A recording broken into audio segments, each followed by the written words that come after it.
Bhagyaraj sir யார்கிட்டையும் இடம் எங்கன்னு கேட்டு தெளிவாக கேட்டதாக சொன்னார். முதல்ல அவன் தெளிவாக இருக்கான்னு பார்த்துருக்கணும். அது மாதிரி தான் எல்லாருக்கும் நடக்கும். எனக்கும் நடந்திருக்கு. அதான் அவராக இந்த கோடம்பாக்கத்துக்குள்ளேயே எனக்கு அப்படியே ஆப்போசிட் சைடில் சொல்லிட்டாங்க.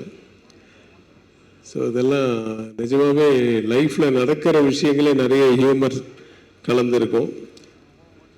அவர் எதுக்காக சொன்னார்னா, எழில் வந்து ஹியூமர் சைடு போனது தான். ஆக்சுவலாக அவர் பிகினிங் ஸ்டேஜிலெல்லாம் வந்து கொஞ்சம் ஒரு ஃபேமிலி சென்டிமெண்ட், அப்புறம் லவ் சென்டிமெண்ட்ஸ், அதில் தான் ரொம்ப கான்சன்ட்ரேட் பண்ணிகிட்டு இருந்தார்.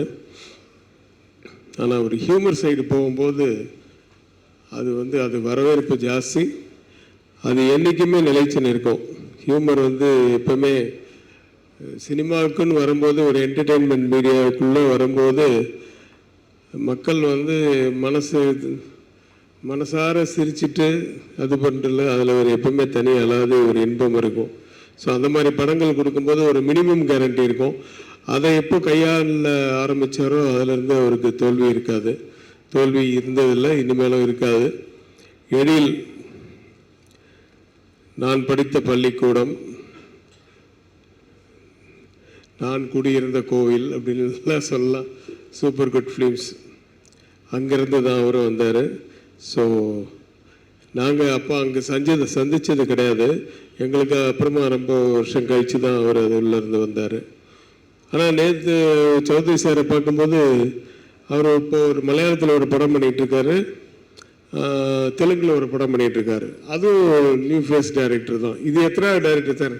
அதெல்லாம் யாரையா கணக்கு வச்சுருக்குது அப்படின்றது அவருக்கே தெரியல.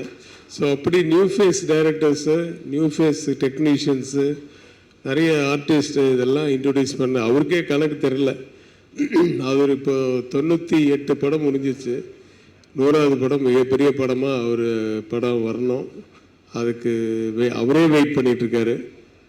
ஸோ அந்த ஸ்கூலில் இருந்து வந்த எழிலுக்கு வாழ்த்துக்கள் சொல்கிறதுக்காக தான் நான் இங்கே வந்தேன். At the same time Desinga Raja audio launch first look அந்த மியூசிக் டைரக்டர் வித்யாசாகர் சார் கூட நானும் பணிபுரிஞ்சிருக்கேன். ஞானசன் அந்த படமும் எழிலும் நல்ல மிகப்பெரிய வெற்றி அடையிடும். எழில் வந்து 25 வருஷம் அப்படிங்கிறது வந்து நமக்கு சொன்ன மாதிரி படைப்பாளிகளுக்கு வந்து வயசு கிடையாது. அவர் என்றும் 25 வயசாகவே இருக்கட்டும். 25 வயசாக மைண்டில் இருந்தால் தான் கதைகளும் வரும், ஹியூமரும் வரும், காட்சிகளும் வரும். அப்படி இயக்கக்கூடிய ஒரு திறமைசாலியான ஒரு இயக்குனர். எனக்கு வாழ்த்த வயது இருக்குது, அதனால் வாழ்க பல்லாண்டு எழில். இன்னும் நிறைய படங்கள் பண்ணணும். ஏன்னா 50 படம் பண்ணும்போது இன்னும் கொஞ்சம் கம்மியாயிடும். அதை பற்றியெல்லாம் கவலைப்பட வேண்டாம். நேற்று கூட ஒரு லால் சலாம் ஆடியோ லஞ்சுக்கு போயிருந்தேன். அவன் அதை பற்றியெல்லாம் கவலைப்பட்டானா இன்றைக்கி சூப்பர் ஸ்டாராக தானே இருக்கார். ஸோ அதுக்கு இதுக்கு சம்மந்தம் இல்லை. அதனால் இது அடிக்கடி தரவாதீங்க. ஸோ வயசு ஆனாலும் என்றைக்குமே வந்து சினிமாக்காரங்களுக்கு அது ஒரு இளமை இது கொடுக்கும். காரணம் வந்து இந்த நம்மளுடைய கற்பனைகள், அந்த மாதிரி கற்பனைக்கு வயசே கிடையாது. ஏன்னா நம்ம சின்ன வயசில் பார்த்த அனுபவங்களை இன்றைக்கி பண்ணும்போது நம்மளும் அந்த சின்ன வயசுக்கு போனால் தான் அதை படம் பண்ண முடியும். ஸோ அதனால் அந்த வயசு வந்து என்றைக்குமே ஒரு காரணமாக இருக்காது. என்றைக்கும் இளமையான படங்களை எடுத்துகிட்டு இருக்கலாம். இளமையான படங்கள் தான் இன்றைக்கி நல்லா ஓடுது.